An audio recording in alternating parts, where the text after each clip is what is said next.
Guys అందరికీ good evening, welcome back. మనం ఇప్పుడు వచ్చే కొత్త టాపిక్ స్టార్ట్ చేయబోతున్నాం, power BI. So Microsoft power BI. So Microsoft వాళ్ళు క్రియేట్ చేసిన టూల్ కాబట్టి మైక్రోసాఫ్ట్ పవర్ బిఐ ఇది ఎందుకు యూజ్ చేస్తారు అంటే డేటా విజువలైజేషన్ కోసం యూజ్ చేస్తారు. డేటా విజువలైజేషన్ ఎక్కడ వస్తుంది పార్ట్ అని అంటే మీకు ఒక సింపుల్ ప్రాజెక్ట్ ఒక ఎక్స్ప్లెనేషన్ ఇస్తాను. ప్రాజెక్ట్ ఎలా ఉండొచ్చు, అసలు డేటా విజువలైజేషన్కి దారి ఎలా తీస్తుంది ఒక ప్రాజెక్ట్ అన్నది. ఓకే, సో ఒక క్లయింట్ ఉన్నాడు, వాడు సపోజ్ కోకోకోలా అనుకుందాం. ఓకే, సో కోకోకోలా వాడు ఒక కంపెనీని హైర్ చేసుకున్నాడు, నాకు ఇలాగ క్రియేట్ చేయాలి మీరు ఇట్లా ప్రాజెక్ట్ అనమాట. సో వాడిది ఏదో డేటా ఎక్కడో జనరేట్ అవుతుంది, దాన్ని ఆరిజిన్ అనుకుందాం. ఎక్కడైనా అవ్వచ్చు, లైక్ ఓల్డ్ సిస్టమ్స్ ఏదైనా అవ్వచ్చు. ఓకే, దీని గురించి మనంతా పట్టింపు లేదు ఇప్పుడు. సో ఇక్కడ నుంచి వాళ్ళు ఏం చెప్తారంటే ఆ డేటా డెవలపర్స్కి, డేటా ఇంజనీర్స్కి మీరు ఒక పైప్ లైన్ క్రియేట్ చేసుకుని, పైప్ లైన్ అంటే జస్ట్ ఒక పైప్ అనుకోండి. ఇప్పటికి ఎలా ఏమవ్వచ్చు అంటే ఈటీఎల్ పైప్ లైన్స్ అవ్వచ్చు, లేదా రెప్లికేషన్ పైప్ లైన్స్ అవ్వచ్చు. సో ఇది దీని గురించి ఐడియా ఉన్న వాళ్ళ గురించి తెలుస్తుంది, బట్ తెలియని వాళ్ళు జస్ట్ దాన్ని ఒక పైప్ అనుకోండి. సో అదొక పైప్, దాన్ని మధ్యలో ఆరిజిన్కి కనెక్ట్ చేస్తే ఇది టార్గెట్. ఓకే, టార్గెట్ అంటే మన స్నోఫ్లేక్ లేకపోతే ఏదో ఒక టార్గెట్.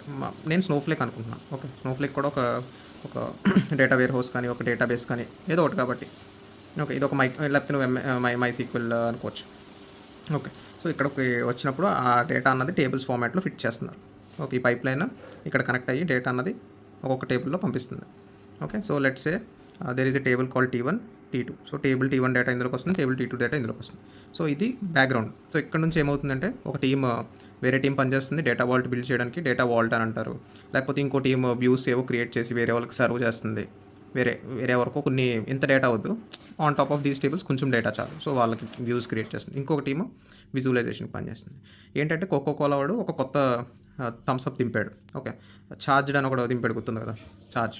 సో థమ్స్అప్ ఛార్జ్ దింపినప్పుడు ఆ ఛార్జ్ ఎట్లా సేల్ అవుతుంది అన్నది వాడికి ఒక ఉజ్జాయింపున తెలియాలి కదా. మరి అప్పుడు ఆ ప్రోడక్ట్ని వాడు ఇంకా ఎక్కువ రిలీజ్ చేసుకోవచ్చా, లేకపోతే తగ్గించుకోవచ్చా, లేకపోతే ఏ ప్లేస్లో పెంచుకోవాలి. సో కోకోకోలా అనేది world wide brand. So Coca Cola company client ఈ డేటా ఇంజనీర్స్ని అడుగుతారు, బాబు నాకు ఇదంతా పని అవ్వట్లేదు, నీ టేబుల్ చూస్తే నాకు అర్థం కావట్లేదు, కొంచెం ఏమన్నా మంచిగా క్రియేట్ చేసి చూపించచ్చు కదా అంటే అప్పుడు విజువలైజేషన్లోకి వస్తారనమాట. ఇప్పుడు మనకే కొంచెం ఇవి చూస్తుంటే ఇబ్బందికరంగా అనిపిస్తుంది, టేబుల్స్ అవన్నీ చూస్తుంటే మనకే ఒక్కోసారి ఏంటర్ అయితే అంతా అనిపిస్తుంది కదా. సో అలాగే వాళ్ళకి ఎవరికైనా నాన్ టెక్నికల్ పర్సన్స్కి, నాన్ టెక్నికల్ అంటే ఎవరికైతే సీక్వెల్ ఇవన్నీ నాలెడ్జ్ లేని వాళ్ళు ఉంటారో వాళ్ళకి ఇవన్నీ చూపిస్తే వాళ్ళకి కొంచెం ఇబ్బందిగా అనిపిస్తుంది. కాబట్టి వాళ్ళు ఏమంటారంటే ఓకే, ఇప్పుడు ఒక మ్యాథ్స్లో మీకు మ్యాథమెటిక్స్లో చార్ట్స్ ఉంటాయి చూసారా, దీని ఏమంటారు, కొంతమంది బార్ చార్ట్ అంటారు, కొంతమంది లైన్ చార్ట్ అంటారు, కొంతమంది ఇంకేమంటారు పై చార్ట్ అంటారు కదా, ఇంకా చాలా ఉంటాయి. ఇంకా మీకు అవన్నీ మీకు విజువలైజేషన్స్లోకి వస్తాయి. విజువలైజేషన్ అంటే మీకు కళ్ళకు కనిపించడానికి చాలా మంచిగా కనిపించేది, విజువల్స్ త్రూ మీకు మిమ్మల్ని అట్రాక్ట్ చేయగలిగేది ఈ డేటా విజువలైజేషన్ అనమాట. అది మీకు ప్రొవైడ్ చేస్తుంది పవర్ బిఐ. మీకు ఒక సర్వీస్ ప్రొవైడ్ చేస్తుంది. డేటా విజువలైజేషన్ అన్నదాన్ని మీరు ప్రొవైడ్ చేయగలగడానికి పవర్ బిఐ అన్నది ఒక టూల్ అంతే. ఓకే, పవర్ బిఐ అన్నది ఇప్పుడు డెస్క్టాప్ వర్షన్ ఉంటుంది, క్లౌడ్ వర్షన్ కూడా ఉంటుంది. మనం చూస్తుంది డెస్క్టాప్ వర్షన్ అనమాట. ఇది ఎక్కడ దొరుకుతుంది మీకు అని అంటే మీకు మైక్రోసాఫ్ట్ స్టోర్ ఉంటుంది కదా విండోస్లో. సో ఆ మైక్రోసాఫ్ట్ స్టోర్లో మీకు దొరుకుతుంది, ఇన్స్టాల్ చేసుకోవచ్చు. అరౌండ్ 1 GB ఆఫ్ అప్లికేషన్ ఉంటుంది. ఓకే, సో ఇదంతా మీకు ఒక క్లారిటీ వచ్చింది కదా. సో ఇది పవర్ బిఐ అనుకుందాం. ఓకే, ఇది మీ సిస్టమ్ అనుకోండి, ఇందులో power BI desktop application install చేసుకున్నారు మీరు. సో దీన్ని మీరు ఈ టార్గెట్కి అంటే ఇదంతా ఫ్లో ఒక ప్రాజెక్ట్ అనమాట ఫైనల్లీ. ఓకే, సో వీడికి ఏం తెలుస్తుంది అని అంటే క్లయింట్కి మీ కింద చెప్పినట్టు కోకోకోలా ఛార్జ్డ్ థమ్స్అప్ అన్నది ఇండియాలో 5% మాత్రమే, అంటే ఇది అంత లేదు. సో మేబీ ఒక 60% ఉంటుందా 360లో. సో 60% అన్నది ఇండియాలో బాగా వెళ్తుంది. 120% అన్నది ఆస్ట్రేలియాలో బాగా వెళ్తుంది అనుకుందాం. రెస్ట్ ఆఫ్ ద వరల్డ్లో మిగతా ఒక 360లో ఎంత తీసేస్తే ఎంత ఉంటుంది, 180 ఉందనుకో సపోజ్. యాంగిల్స్ సరిగ్గా లేవు, బట్ అలా అజ్యూమ్ చేసుకోండి. సో మిగతాది రెస్ట్ ఆఫ్ ద వరల్డ్లో మీకు వెళ్తుంది. సో ఇలా వాళ్ళకి ఒక క్లారిటీగా కనిపిస్తే వాళ్ళకి ఏమర్థమవుతుంది, ఓకే ఈ ఆస్ట్రేలియాలో మన ఛార్జర్ క్లిక్ అయింది, ఇండియాలో ఫ్లాప్ అయింది మోస్ట్లీ. సో ఇండియాలో మనం ప్రొడక్షన్ తగ్గించుకుందాము, ఆస్ట్రేలియాలో పెంచుకుందాము. ఇది వాళ్ళకి ఒక అనాలిసిస్ వస్తుంది. సో ఇది ఒక్కటే కాదు, ఇలా మల్టిపుల్ యూస్ కేసెస్ ఉండొచ్చు ఒక కంపెనీకి. ఇది ఛార్జ్ గురించి ఒక అనాలిసిస్, ఛార్జ్ గురించి ఇంకో అనాలిసిస్, మేబీ షిప్మెంట్ల గురించి ఇంకో అనాలిసిస్, అట్లా డిఫరెంట్ అనాలిసిస్ అన్నీ కలిపి ఒక డాష్ బోర్డ్ పవర్ బిఐలో ఒక పేజ్లో పెట్టుకుంటే ఇలాగా ఒక పేజ్ అనుకోండి. డాష్ బోర్డ్ అంటే ప్రస్తుతానికి జస్ట్ ఒక క్యాన్వాస్ అనుకోండి. క్యాన్వాస్ అంటే మనం వర్కింగ్ ఏరియా అనుకున్నాం కదా, సో అది అనుకోండి. దాంట్లో పెట్టుకుంటే ఇక్కడ ఒక చార్ట్ వచ్చింది, ఇలా లైన్, ఇంకో చార్ట్ వచ్చింది లైన్ చార్ట్, ఇంకో చోట పై చార్ట్ వచ్చింది, ఇంకో చార్ట్ ఒక కార్డ్ వచ్చింది. కార్డులో KPI కార్డ్స్ అని ఉంటాయి అనమాట. అది కూడా ఒక విజువల్. మీకు మ్యాథ్స్లో ఉన్న వరకు ఇక్కడ చెప్పినప్పుడు దాకా ఇది అడిషనల్లీ పవర్ బిఐ ఆఫర్ చేస్తుంది ఇంకొక కార్డ్స్ అంటాం. ఓకే. ఇదొక విజువలైజేషన్. ఇది ఒక బార్ చార్ట్ అనుకోండి, ఏదోటి అనుకోండి. ఓకే. సో, ఈ కార్డ్స్ ఏం చేస్తాయి, ఒక్కొక్క దాని గురించి నేను ఇన్ డెప్త్ మాట్లాడతాను. అసలు ఒక్కొక్క విజువలైజేషన్ ఎలా ఉంటది, పై చార్ట్ ఎలా ఉంటది, బార్ చార్ట్ ఎలా ఉంటది, లైన్ చార్ట్ ఎలా ఉంటది, ఇంకా అడిషనల్లీ నేను చెప్తున్న ఇవి కార్డ్స్ ఎలా ఉంటాయి. ఓకే. సో, ఈ ప్రస్తుతానికి ఒక ఓవర్‌వ్యూ అయితే తెలిసింది కదా! ఇప్పుడు ఇది మన మెయిన్ యాస్పెక్ట్. ఇక్కడ మనం పట్టించుకోవాల్సింది ఈ ఏరియా గురించి. ఈ యాస్పెక్ట్ గురించి మనం పట్టించుకోవాలి. ఇప్పుడు మీ పవర్ బిఐకి ఇది సోర్స్ అవుతది. అవునా? ఆరిజిన్ నుంచి వచ్చింది ఇదంతా మర్చిపోండి. నీ మెయిన్ ఇప్పుడు మనం మాట్లాడుకుంటున్న విజువలైజేషన్ ఆస్పెక్ట్ కాబట్టి మీరు సెకండ్ పార్ట్ ఆఫ్ ద ఆర్కిటెక్చర్ని మాత్రమే చూడండి ప్రాజెక్ట్లో. ఓకే. సో, స్నోఫ్లేక్ కానీ ఇంకా నీకు ఇది నీ సోర్స్ అవుతుంది ఇప్పుడు యాక్చువల్గా. For example your source can be either Snowflake or any other thing. Databricks నుంచి డేటా వస్తే మన పవర్ బిఐకి నీకు సోర్స్ అన్నది డేటాబ్రిక్స్ అవుతుంది. ఇన్ కేస్ ఒక ఎక్సెల్ ఫైల్ నుంచి వస్తే నీకు సోర్స్ అన్నది ఎక్సెల్ ఫైల్ అవుతుంది కదా. సో అట్లా అనమాట. What ever is the source, దానికి ఒక సర్టెన్ కనెక్టర్స్ ఉంటాయి అనమాట. అంటే మన పవర్ బిఐకి మరి దీనికి లింక్ ఏర్పాటు చేయాలి కదా. ఇప్పుడు నేను మళ్ళీ వెనక్కి వెళ్తున్నాను. ఈ పైప్ లైన్ అన్నది ఎలా అయితే ఈ రెండింటికి మధ్య లింక్ ఏర్పాటు చేసిందో, అలాగే పవర్ బిఐకి సో మన ఇప్పుడు టార్గెట్, ఇదివరకటి టార్గెట్, ఇప్పుడు ఇది మర్చిపోతే ఇది సోర్స్ అనుకుంటున్నాం, గుర్తుపెట్టుకోండి. ఇంకా నేను ఇదంతా మర్చిపోతాను. Just I will talk about this is as a source and this will be your power BI అని టార్గెట్ అని చెప్తా ఉంటాను. ఓకే. సో డేటా అన్నది ఇక్కడ నుంచి ఇప్పుడు ఇక్కడికి పంచాలి. సో దానికోసం కనెక్టర్స్ ఉంటాయి. నేను ఒక్కొక్క వర్డ్ క్లియర్గా మాట్లాడుతున్నప్పుడు మీరు దాన్ని గ్రాస్ప్ చేయాలి. ఎందుకు అనంటే రేపొద్దున మీకు పవర్ బిఐలో వెళ్ళి చూపిస్తున్నప్పుడు నేను కనెక్టర్స్ గురించి చెప్పాను కదా, ఆ కనెక్టర్ ఇవే అని మీకు ఒక పర్టికులర్ ఏరియాలో చూపిస్తున్నప్పుడు మీకు క్లారిటీ వచ్చేయాలి. ఇవి మీరు ఆ వర్డింగ్ని పట్టుకోండి చాలు. Okay. So connectors, there will be different types of connectors అనమాట స్నోఫ్లేక్లో, పవర్ బిఐలో. సో మీరు డేటాబ్రిక్స్ని కనెక్ట్ చేయాలంటే డేటాబ్రిక్స్ కనెక్టర్స్ ఉంటాయి. లేకపోతే మీరు ఫైల్ సోర్స్ని ఎక్కడ నుంచి తీసుకురావాలంటే ఆ పర్టికులర్ అన్ని టైప్స్ ఆఫ్ కనెక్టర్స్ ఉంటాయి. నేను చూపిస్తాను మీకు. Excel, CSV, JSON, different types of ఫైల్స్కి కనెక్టర్స్ ఉంటాయి. ఫోల్డర్కి కనెక్టర్ ఉంటుంది. ఒక పర్టికులర్ ఫోల్డర్ నుంచి మొత్తం నువ్వు ఫైల్ తేవాలి అంటే ఫోల్డర్ నుంచి కనెక్టర్స్ ఉంటాయి. ఓకే. సో మనం ఈ ప్రాజెక్ట్లో వచ్చేసి ఇప్పుడు చేస్తున్న మనం సిరీస్లో వచ్చేసి మనం మోస్ట్లీ ఎక్సెల్ టైప్స్ ఆఫ్ ఫైల్స్నే మన సోర్స్ కింద తీసుకుందాం. ఎందుకంటే స్నోఫ్లేక్ తీసుకోవడం అవ్వచ్చు, కానీ this will be a bit difficult. 2 platforms manage చేసుకుని నేను మీకు చూపించడం కంటే నాకు కొంచెం ఆల్రెడీ అవైలబుల్ ఫైల్స్ దొరికాయి. సో ఆ ఫైల్స్ నేను సోర్స్ కింద తీసుకుని మీకు పవర్ బిఐలోకి ఎలాగా ఇంపోర్ట్ చేసేది, ఆ కనెక్టర్ని ఎలా మీకు ఎగ్జాంపుల్గా వేరే కనెక్టర్స్ ఎలా ఉంటాయన్నది కూడా చూపిస్తాను. స్నోఫ్లేక్కి ఎటువంటి రూల్స్, ఎటువంటి క్రెడెన్షియల్స్ కావాల్సి వస్తాయి కనెక్ట్ చేయడానికి, స్నోఫ్లేక్ కనెక్ట్ చేయాలంటే అది ఒకసారి చూపిస్తాను. కాకపోతే మనం వాడేది మాత్రం సిఎస్వి. ఓకే. సో మీకు ఒక కంప్లీట్ క్లియర్ అండర్స్టాండింగ్ అయితే వచ్చి ఉండాలి పాటికి డేటా విజువలైజేషన్ అన్నది ఎందుకు వాడుతున్నాము. ఓకే. సో డేటా విజువలైజేషన్ కోసం పవర్ బిఐ అయినా ఉందా, ఇంకేం లేదా అంటే ఉంటాయి. ట్యాబ్యూలు అంటారు కదా, విన్నారా? సో అలాంటివి కూడా ఉంటాయి. బట్ దిస్ ఈజ్ ఇంకా మేజర్గా వాడుతున్నారేమో ఈ టైంలో. ట్యాబ్యూలు ఓపెనింగ్స్ కూడా చాలా ఉంటాయి. బట్ ఐసీ ఇది ఒక్కటి నేర్చుకుంటే ఇంకోటి సిమిలర్గా ఉంటుందని నేను విన్నాను. ఐఎమ్ నాట్ ఇన్ టు ట్యాబ్యూలు, but Power BI is majorly my background and చాలామంది కూడా అదే యూస్ చేస్తూ ఉంటారు. So before jumping into Power BI interface ఇంకొకటే మాట్లాడాలి దీంట్లో. సో ఈ పర్టికులర్ డేటా అన్నది ఈ పవర్ బిఐకి తెచ్చుకుంటున్నాం కదా సోర్స్ నుంచి. సో తెచ్చుకుంటున్నప్పుడు మోడ్స్ ఉంటాయన్నమాట. మోడ్స్, డైరెక్ట్ క్వెరీ మోడ్, ఇవి important. One of the question in your interviews. Power బిఐకి వెళ్తున్నావు ఇంటర్వ్యూకి అని అంటే ఈ క్వశ్చన్ అయితే అడుగుతాడు. ఓకే. డైరెక్ట్ క్వెరీ మోడ్ ఒకటి, ఇంపోర్ట్ మోడ్ ఒకటి, నెక్స్ట్ లైవ్ కనెక్షన్ మోడ్ ఒకటి, నెక్స్ట్ కాంపోజిట్ మోడ్ ఒకటి. కాంపోజిట్ మోడ్ ఏం లేదు, ఈ రెండిట్లు కొలాబరేషన్గా పనిచేసేది composite mode. Direct query mode ఏంటి అని అంటే ఇది మన పవర్ బిఐ. డైరెక్ట్ క్వెరీ అంటే పవర్ బిఐలో మీకు ఏమన్నా ఒక చార్ట్ ఏదో ఒకటి క్రియేట్ చేసినా ఇందులోకి మీకు క్యాలిక్యులేషన్ జరుగుతుంది కదా. అంటే బ్యాక్ ఎండ్లో క్యాలిక్యులేట్ అయ్యి ఇండియా ఎంత పర్సెంట్, ఆస్ట్రేలియా ఎంత పర్సెంట్, ఇదంతా చెప్పడానికి క్యాలిక్యులేషన్ కూడా జరుగుతుంది కదా. సో ఆ క్యాలిక్యులేషన్ అంతా నీకు స్నోఫ్లేక్కి వెళ్ళి హిట్ అయ్యి అక్కడ నుంచి క్వెరీ రన్ అయ్యి అక్కడ నుంచి రిజల్ట్స్ ఇక్కడికి వస్తాయి. అర్థమైందా? అంటే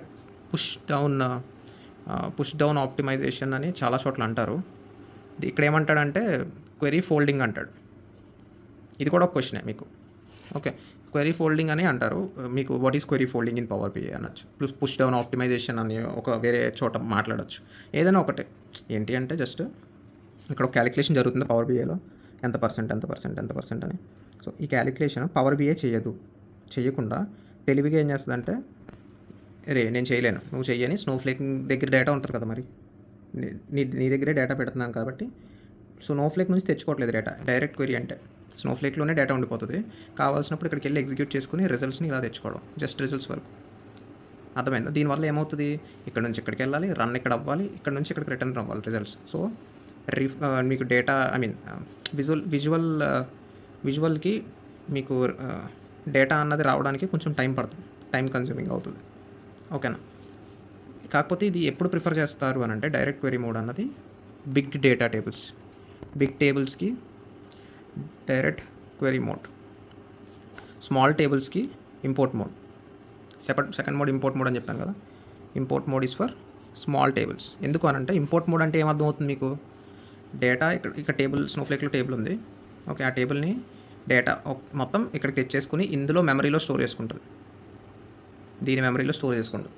ఓకే, పవర్ బిఐ మెమరీలో స్టోర్ చేసుకోవడం వల్ల ఇక్కడే డేటా ఉంది కాబట్టి దీని మీద ఏమన్నా ఇప్పుడు ఈ విజువలైజేషన్ ఏమైనా క్యాలిక్యులేషన్ చేయాలి అని అంటే మళ్ళీ ఇక్కడ దాకా వెళ్ళక్కర్లే, జస్ట్ ఇక్కడే on top of this memory ఇది ఆలోచించుకొని ఏం కావాలన్నది తెచ్చుకోవడం, మీకు వెంటనే ఆ రిజల్ట్ అన్నది ఫెచ్ చేసి ఇక్కడ ఇవ్వడం.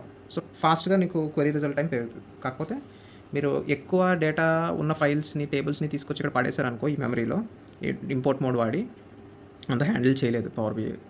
సో అందుకు డైరెక్ట్ క్వెరీ మోడ్ ఉంది. ఈ రెండింటిని కొలాబరేషన్ వచ్చేసి కాంపోజిట్ మోడ్, అంటే సగం కొన్ని టేబుల్స్కి డైరెక్ట్ క్వెరీ మోడ్ పెట్టుకుని కొన్ని టేబుల్స్ని ఇంపోర్ట్ మోడ్లో తెచ్చుకోవడం. లైవ్ కనెక్షన్ ఏంటి అని అంటే ఒక పర్టికులర్ ఎలా చెప్తారు అంటే దాన్ని, ఒక particular set of people work చేస్తున్నారు. ఓకే, ఒక ఆర్గనైజేషన్కి వాళ్ళందరూ ఒక పర్టికులర్ డేటానే హిట్ చేస్తున్నారు, డేటా సెట్ని.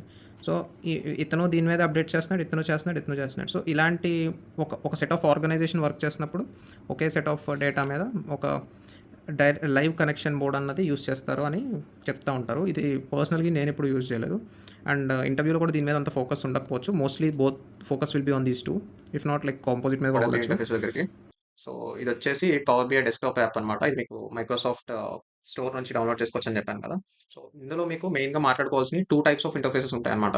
ఇప్పుడు మీరు చూస్తుంది వచ్చేసి ఈ ఇంటర్ఫేస్ వచ్చేసి మీకు ఫ్రంట్ ఎండ్ అంటారు పవర్ బిఐలో. ఫ్రంట్ ఎండ్ అంటే ఇక్కడ మీకు రిపోర్ట్ వ్యూ, ఇది గుర్తుపెట్టుకోండి. 3 types of view front end ఉంటాయన్నమాట. రిపోర్ట్ ఫ్రంట్ ఎండ్లో 3 టైప్స్ ఉంటాయి మేజర్లీ మాట్లాడుకోవడానికి. Report view, table view, model view. ఈ మూడిట్ల గురించి మాట్లాడుకోవాలి మనం. ఇది కాకుండా ఇంకొకటి ఉంటుంది బ్యాక్ ఎండ్లో. అది ఏంటి అని అంటే బయటకు వచ్చింది చూసారా నొక్కితే సడన్గా, పవర్ క్వెరీ ఎడిటర్. రేపు దేని గురించి అయితే మాట్లాడుతానన్నానో అది ఇది అనమాట. సో థింగ్ ఏంటి అని అంటే ఈ రెండు ఎందుకు పెట్టారు అని అంటే ఇది ట్రాన్స్ఫార్మ్ చేయడానికి డేటాని. డేటా ఏదైతే నీకు సోర్స్ నుంచి వస్తుందో, సోర్స్ అంటే మీకు అర్థమైంది కదా, మన స్నోఫ్లేక్ కానీ మన సిఎస్వి ఫైల్స్ కానీ అది. సో ఎనీ టైం నేను సోర్స్ అని చెప్తున్నాను అంటే you think it about like Snowflake కానీ సిఎస్వి ఫైల్స్ కానీ. ఓకే, సో మన సోర్స్ నుంచి వచ్చే డేటాని మనం ఇంకా ఏమన్నా చేంజ్ చేసుకోవాలా? ఇప్పుడు ఆహ్, అన్న ఆల్రెడీ సోర్స్‌లో ఉన్న డేటా ట్రాన్స్‌ఫార్మ్ అయిపోయి వచ్చిందే కదా అని కొంతమంది అడగొచ్చు. అంటే ఇప్పుడు మన ఆర్కిటెక్చర్ మాట్లాడుకున్నప్పుడు ఆరిజిన్ అని ఒకటి పెట్టాను. మధ్యలో ఈటీఎల్ పైప్‌లైన్ అని పెట్టాను. తర్వాత మన స్నోఫ్లేక్ అని పెట్టాను కదా. సో ఈటీఎల్ పైప్‌లైన్‌లోనే ట్రాన్స్‌ఫర్మేషన్ ఉంది కదా. అక్కడే మధ్యలో ట్రాన్స్‌ఫార్మ్ అయిపోయి మన స్నోఫ్లేక్‌లోనే ట్రాన్స్‌ఫార్మ్ డేటా ఉంది కదా. మళ్ళీ పవర్ బిఐలో వచ్చేసరికి మళ్ళీ ఇంకొక ట్రాన్స్‌ఫర్మేషన్స్ ఎందుకు? ఇంకొక విండో ఎందుకు అనంటే, నేను అందుకే ఇందాక మీకు చెప్తున్నప్పుడు ఒక మాట చెప్పాను. మన స్నోఫ్లేక్‌లోకి వచ్చిన డేటాని మల్టిపుల్ టీమ్స్ వాడొచ్చు. ఒకళ్ళు డేటా వాల్ట్ బిల్డ్ చేయొచ్చు. ఒకళ్ళు వ్యూస్ క్రియేట్ చేసి వేరే డౌన్ స్ట్రీమ్ టీమ్స్‌కి సర్వ్ చేయొచ్చు. ఇంకొక టీమ్ డేటా విజువలైజేషన్ కోసం పనిచేయొచ్చు. సో, డేటా విజువలైజేషన్ టీమ్ అన్నది మెయిన్ డేటాని టచ్ చేయకుండా, whatever data that had already arrived at స్నోఫ్లేక్‌ని టచ్ చేయకుండా, వాళ్ళు సెపరేట్‌గా పవర్ బిఐలోకొచ్చాక ఏమన్నా రిక్వైర్మెంట్స్ రైజ్ అయినా, ఓకే, రిక్వైర్మెంట్స్ అన్నవి నీకు తర్వాత రావచ్చు. మేబీ స్నోఫ్లేక్ దాకా నీ డేటా అన్నది, నీ ఆర్కిటెక్చర్ అన్నది కంప్లీట్ చేసుకున్నావు నువ్వు. ఓకే, అది రిక్వైర్మెంట్ అప్పటిదాకా రాలేదు. క్లయింట్స్ తర్వాతొచ్చి నాకు ఈ టైప్ ఆఫ్ మోడిఫికేషన్ నువ్వు ఇంకా అడిషనల్‌గా చెయ్యి బాబు అని అన్నప్పుడు, ఇక్కడ నువ్వు ట్రాన్స్‌ఫర్మేషన్ అడిషనల్‌గా చేయొచ్చు. But whatever I prefer is first most probably నీ సోర్స్‌లోనే all the type of transformations or anything that you wanted to do source దగ్గరే చేసేసుకో. సోర్స్ దగ్గర అంటే నీ స్నోఫ్లేక్‌లో గాని, నీ సీఎస్‌వి ఫైల్స్‌లో గాని వేరెవర్. సో, స్నోఫ్లేక్‌లోనే చేసేసుకుంటే నువ్వు అదంతా ప్రెషర్ అన్నది పవర్ బిఐలోకి తీసుకురావు. పవర్ బిఐలోకి తీసుకురాకపోతే నీ పవర్ బిఐ ఇంజిన్ బరువెక్కదు. సో, ఫాస్ట్‌గా క్వెరీస్ ప్రాసెస్ అయ్యి, ఫాస్ట్‌గా నీకు విజువలైజేషన్‌లో నీకు అవుట్‌పుట్ అన్నది బాగా త్వరగా కనిపిస్తది. ఓకే, సో, అర్థమైందా? సో, ఇది బ్యాక్ ఎండ్ విండో అనమాట. ఇది క్లోజ్ చేస్తే నీకు కిందకెళ్ళిపోతుంది window. 2 types of windows open అవుతున్నాయి. ఒకటి Power Query Editor. Power Query Editor is a back end in power BI. ఇంకోటి ఫ్రంట్ ఎండ్. ఫ్రంట్ ఎండ్‌లో 3 టైప్స్ ఆఫ్ ఉంటాయి. Report view, table view, model view. Okay. So, next వచ్చేసి మనం రేపొద్దున దీని గురించి మాట్లాడతానన్నాను కదా. సో, దీంట్లో జస్ట్ పైనున్నవి టూల్స్ అని గుర్తుపెట్టుకోండి. ఇయన్నీ టూల్స్. సో, ఇయన్నీ కూడా టూల్స్. ఓకే. నెక్స్ట్ ఇందులోకొచ్చేసరికి ఈ రిపోర్ట్ వ్యూ ఏంటి అనంటే మన మెయిన్ రిపోర్ట్ అనమాట. Power BI report. Power BI report, dashboard ఇట్లా మాట్లాడతారు కదా. సో, డాష్‌బోర్డ్ అన్నది వేరే గురించి. రిపోర్ట్ గురించి మాట్లాడదాం ఫస్ట్. సో, డాష్‌బోర్డ్ ఏం లేదు. Just all the main visuals అన్ని తీసుకొచ్చి నువ్వు ఒక చోట పెట్టుకుంటావు. పవర్ బిఐ సర్వీస్ అని ఉంటది. అదంతా మనం లాస్ట్‌లో మాట్లాడదాం. ఇప్పుడు చెప్తే మీరు కన్‌ఫ్యూజ్ అయిపోతారు. ఓకే. సో, నేనిందాక మాట్లాడాను. చార్ట్స్ అని ఉంటాయి. మీకు మ్యాక్స్‌లో ఉంటాయని చెప్పాను. అయన్నీ మీకు రైట్ సైడ్ కనిపిస్తున్నాయి కదా. పై చార్ట్ ఇక్కడ ఉంది. డోనట్ చార్ట్ అడిషనల్‌గా ఉంది. లైన్ చార్ట్ ఇక్కడ ఉంది. Bar charts, stacked column charts, bar chart ఇక్కడ ఉంది. ఓకే. సో, ఇవన్నీ డిఫరెంట్ కార్డ్స్ గురించి మాట్లాడాను నేను. కేపీఐ కార్డ్స్ అన్నాను. కార్డ్ అన్నాను కదా! సో, ఇయన్నీ అడిషనల్‌గా నేను ఇక్కడికి బ్రింగ్ చేస్తానికి ప్లేసే రిపోర్ట్ వ్యూ. ఓకే. ఈ రిపోర్ట్ వ్యూలో ఉంటే నేను ఈజీగా ఇట్లా డ్రాగ్ చేసుకొని ఇట్లా వదులుకోవడానికి ఉంటదనమాట. అందుకే నీకు ఇక్కడ కనిపిస్తుంది. నేను మళ్ళీ ఇది మారిపోతాను చూడు. ఇక్కడ కనిపించట్లేదు ఇది నొక్కంగానే డేటా వ్యూలో ఆర్ టేబుల్ వ్యూలో. ఇది నొక్కంగానే ఇక్కడ వేరే వస్తున్నాయి కదా! సో, ఈ ప్లేస్‌లోనే నువ్వు క్రియేట్ చేస్తావనమాట నీ visualisations. So, report view is final tab అనమాట. నువ్వు ఎక్కడైతే వర్క్ చేసి డేటా విజువలైజేషన్ క్రియేట్ చేస్తున్నావో అక్కడ ఫైనల్ ట్యాబ్ అనమాట. Final place. నీ అవుట్‌పుట్ జనరేట్ చేయబోయే ఫైనల్ ప్లేస్ ఈ report view. Next table view. Table view ఏంటి అంటే, నువ్వు నీ సోర్స్ నుంచి అంటే స్నోఫ్లేక్ నుంచి కానీ, సీఎస్‌వి ఫైల్స్ నుంచి కానీ డేటా తీసుకొచ్చి పవర్ బిఐలో స్టోర్ చేస్తావని చెప్పాను చూసావా? స్టోర్ చేయడం కానీ, లేకపోతే లోడ్ చేయడం కానీ. ఓకే. డేటాని తీసుకొచ్చి ఇక్కడ లోడ్ చేసి పెట్టుకున్నప్పుడు ఒక్కొక్క టేబుల్ టీ1, టేబుల్ టీ2 అవన్నీ ఇక్కడ కనిపిస్తాయి. ఈ సైడ్ కనిపిస్తాయి ఒక్కొక్క టేబుల్ 1, టేబుల్ 2 అట్లా. సో, క్లిక్ చేసుకుంటే నీకు టేబుల్‌లో డేటా ఎలా ఉందన్నది కనిపిస్తది. అది నేను రేపు పొద్దున్న మీకు ఇంపోర్ట్ చేసి ఒక్కొక్క ఫైల్‌లో చూపిస్తున్నప్పుడు మీకు కనిపిస్తది. As of now grasp something like రేపొద్దున కొత్తగా ఉండకూడదు మీకు ఇదంతా. అందుకే ముందుగానే చెప్పేస్తా. Model view. డేటా మోడలింగ్ గురించి తెలుసుకున్న వాళ్ళకి మోడల్స్ అన్నది ఏంటి అన్నది తెలుస్తది. ఇన్ కేస్ మీకు తెలియలేదు డేటా మోడలింగ్ అన్న no worries I will tell you. Data modelling అంటే నేను ఇంకా డెప్త్‌గా మాట్లాడతాను తర్వాత వేరే వీడియోస్‌లో. బట్ సింపుల్‌గా చెప్పాలి అనంటే మల్టిపుల్ టేబుల్స్ టీ1, టీ2 టేబుల్స్ ఉన్నాయి. ఈ టీ1 టేబుల్‌లో కోకా కోలాలో బ్రాండింగ్ చార్జ్డ్ ఇవన్నీ ఆహ్, లేకపోతే ఫ్రూటీ అని లేకపోతే ఏవేవో ఉంటాయి కదా! దాంట్లో సబ్ బ్రాండ్స్ అవన్నీ ఒక టేబుల్‌లో ఉన్నాయి. టీ2 టేబుల్‌లో చార్జ్డ్ ఆహ్, ఆస్ట్రేలియాలో సిడ్నీలో ఎన్ని బాటిల్స్ అమ్మారు? పెర్త్‌లో ఎన్ని బాటిల్స్ అమ్మారు? ఇండియా ముంబైలో ఎన్ని బాటిల్స్ అమ్మారు? హైదరాబాద్‌లో ఎన్ని బాటిల్స్ అమ్మారు? ఇట్లా ఉన్నాయి.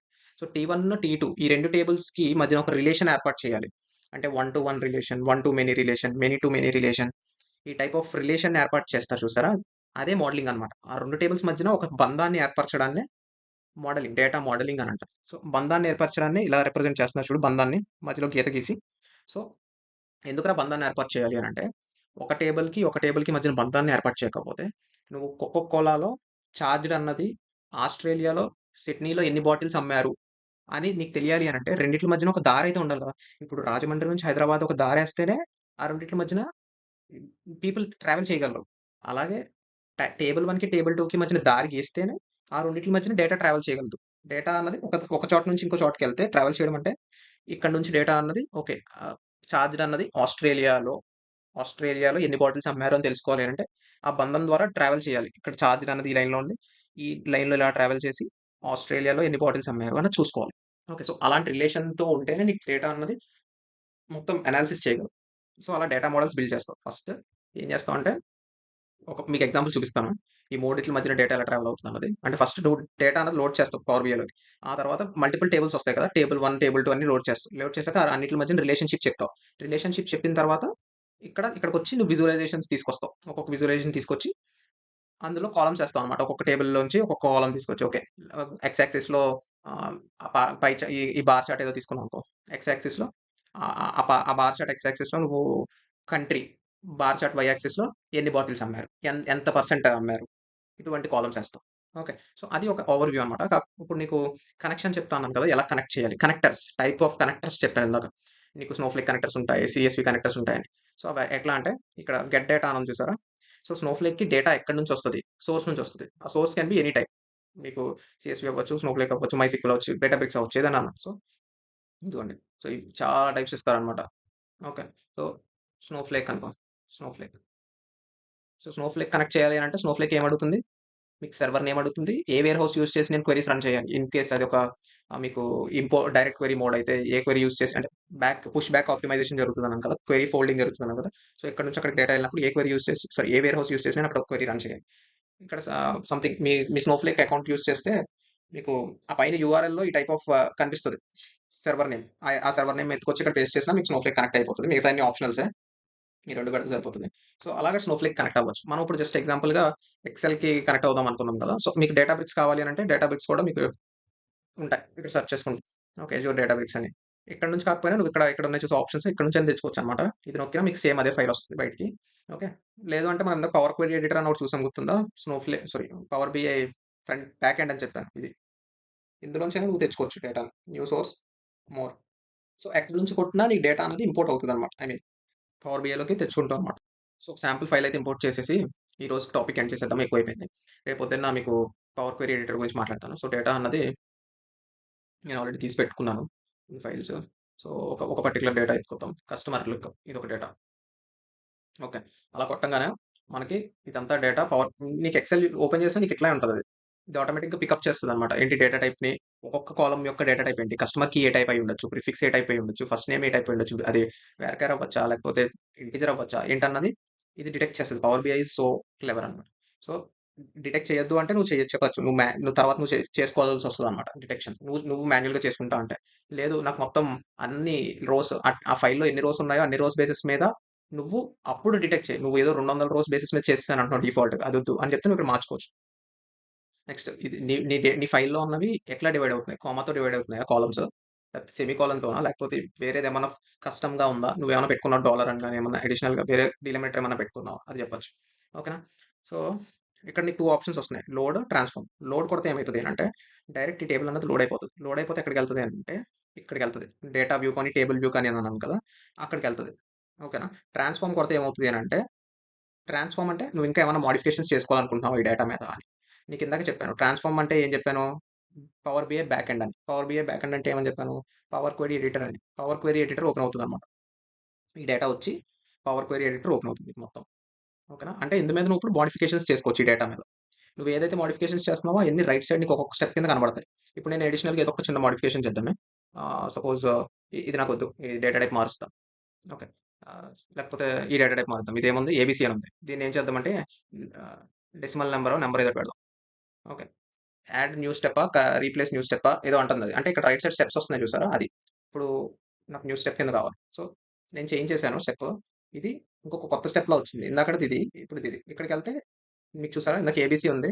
అంటే వర్క్‌యార్ టైప్ ఉంది. కస్టమర్‌కి అన్నది. నేను నెక్స్ట్ దాన్ని డెసిమల్‌కి మార్చాను. సో, ఇప్పుడు డెసిమల్‌లో ఉంది. 1.2 అని చూపిస్తుంది. ఈ మూల నొక్కితే మీకు మార్చుకోవడానికి అవుతదనమాట. ఇక్కడ ఈ మూలలో. ఓకేనా? సో, స్టెప్స్ అన్నది ఇట్లా వస్తది. నీకు ఇట్లా వద్దు. నువ్వు మళ్ళీ ప్రీవియస్ స్టెప్‌కి రోల్ బ్యాక్ అయిపోవాలి. రోల్ బ్యాక్ అంటే వెనక్కెళ్ళిపోవాలి అంటే క్యాన్సెల్ చేసుకుంటా చేంజెస్ ఏమి నీకు లేవు. నువ్వు జస్ట్ క్లోజ్ అండ్ అప్లై కొడితే ఒరిజినల్‌గా ఎలా ఉందో అలా ఉంటదన్నమాట.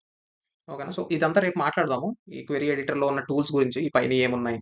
ఏం చేస్తే ఏం మారుతది? చాలా సింపుల్. చాలా ఈజీగా ఉంటది. చాలా నార్మల్ పీపుల్ కూడా అర్థమైపోతది. ఓకేనా? So, this should be all for today guys. Hope you had enjoyed this session. Give me a thumbs up and ఛానెల్‌ని సపోర్ట్ చేయండి. Thank you. See you tomorrow. Good night. By.